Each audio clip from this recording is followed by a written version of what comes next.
When you love someone, you've got to trust them. There's no other way. You've got to give them the key to everything that's yours. Otherwise, what's the point? And for a while, I believed that's the kind of love I had.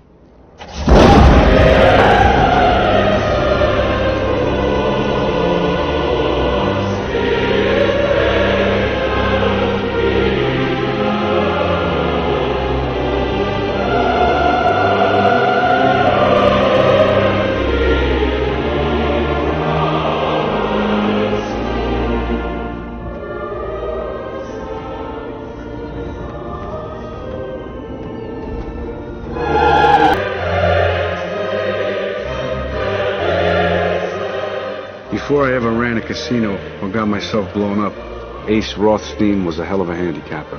I can tell you that.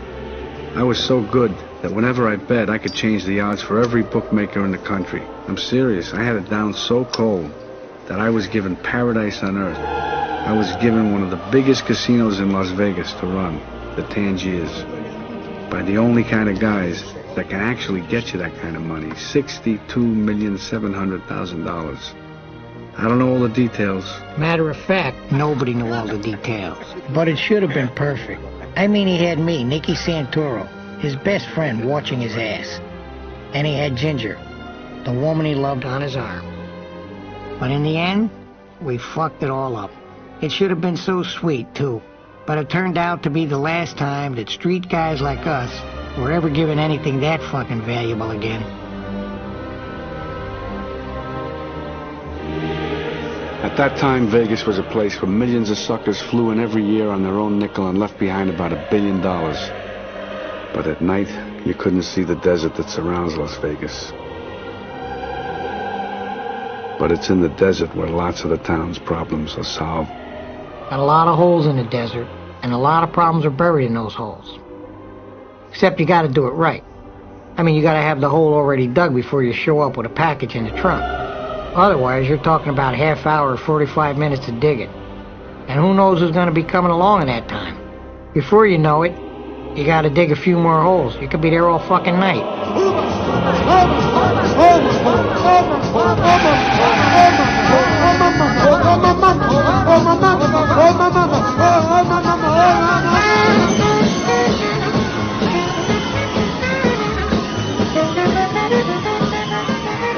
Who could resist? Anywhere else in the country, I was a bookie, a gambler, always looking over my shoulder, hassled by cops day and night.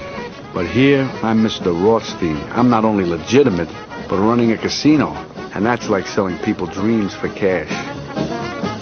I hired an old casino pal, Billy Sherbert, as my manager, and I went to work. Casino manager? Slow. For guys like me, Las Vegas washes away your sins. It's like a morality car wash. It does for us what Lourdes does for humpbacks and cripples.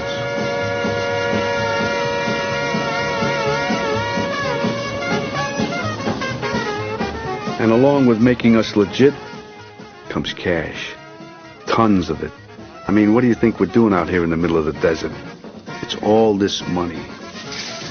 This is the end result of all the bright lights and the comp trips, of all the champagne and free hotel suites, and all the broads and all the booze. It's all been arranged just for us to get your money. That's the truth about Las Vegas. We're the only winners. The players don't stand a chance. And their cash flows from the tables to our boxes, through the cage, and into the most sacred room in the casino. The place where they add up all the money, the holy of holies, the count room. Now, this place was off limits. Even I couldn't get inside. But it was my job to keep it filled with cash, that's for sure. They had so much fucking money in there, you could build a house out of stacks of $100 bills. And the best part was that upstairs, the board of directors didn't know what the fuck was going on. I mean, to them, everything looked on the up and up. Right? Wrong. The guys inside the counting room were all slipped in there to skim the joint dry. They'd do short counts, they'd lose fill slips, they'd even take cash right out of the drop boxes. And it was up to this guy right here, standing in front of about $2 million, to skim the cash off the top without anybody getting wise, the IRS or anybody. Now notice how in the count room nobody ever seems to see anything. Somehow somebody's always looking the other way. Now look at these guys, they look busy, right? They're counting money. Who wants to bother them? I mean, God forbid they should make a mistake and forget to steal.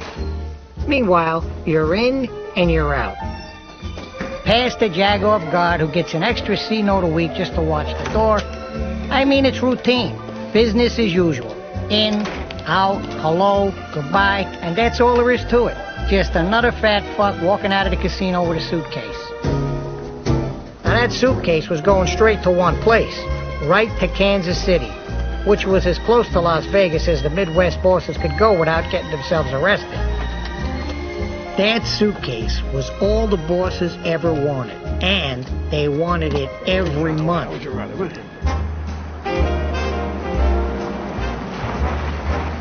Now this old Mormon fuck here, he had to fly in with suitcases once a month.